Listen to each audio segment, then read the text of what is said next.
Hello there, it's Toad Peregrine 4 here, and it is two things are true. One, it's very late at night. Two, I used a lot of redstone. A lot of redstone. Yeah, you can probably hear my voice. I'm pretty tired. I'm probably going to try to keep this under 5 minutes and get it uploaded as quickly as possible. This is actually sort of an addendum towards my first video explaining the sort of vault bank system. Just a few changes and optimizations that I've discovered while actually building it. So the actual design is almost identical, but there are a couple of things to note. One, these need to point left. Okay.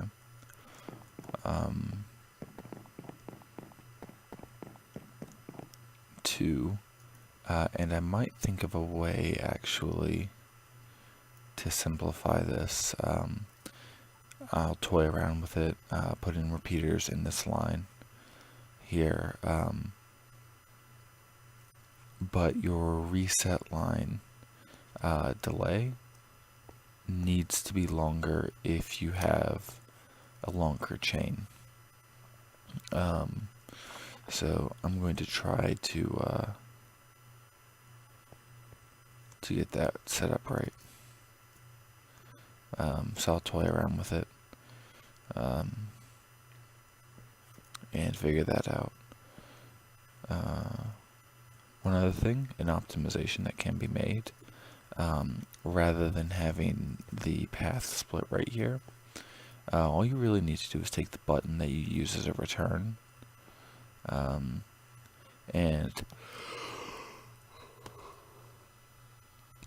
pass it along, pass that signal along, and it'll work just like that, rather than needlessly complicating the track design.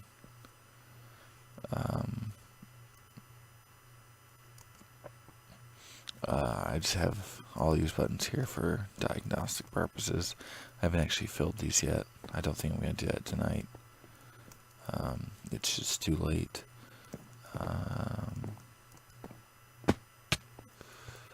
Oh yeah, and another small space-saving thing. You can also read this T flip-flop off of this dropper, because there are two states.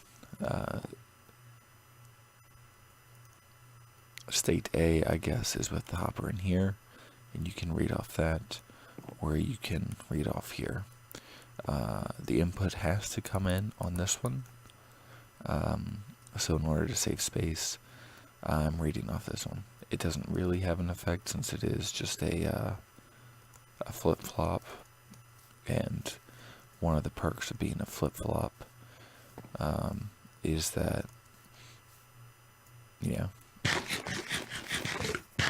it changes, and the actual construction of it really doesn't matter.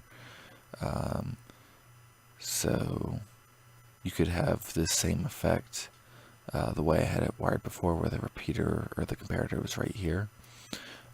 It's just that it would be in the other state. So right now it's in state A, and this is off. But if you moved it one to the left, then this would be, then this in state A would have this high. So instead, in this resting state, it would need to be at state B. So it doesn't really matter, but there is that optimization, as well as getting the rails closer together, which just helps save on space a little bit, which isn't exactly a game changer.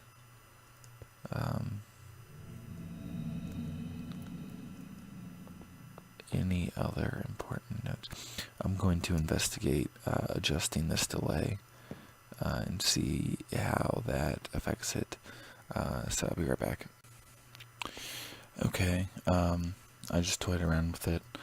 You need to keep about a 12 tick delay here, feeding into the T flip-flop, but after that, if you just keep a line of repeaters here, just like that, it'll work just fine for as long as you need, which is pretty convenient.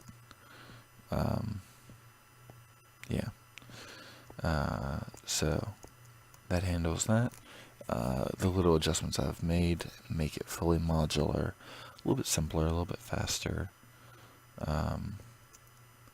and still just as delicious.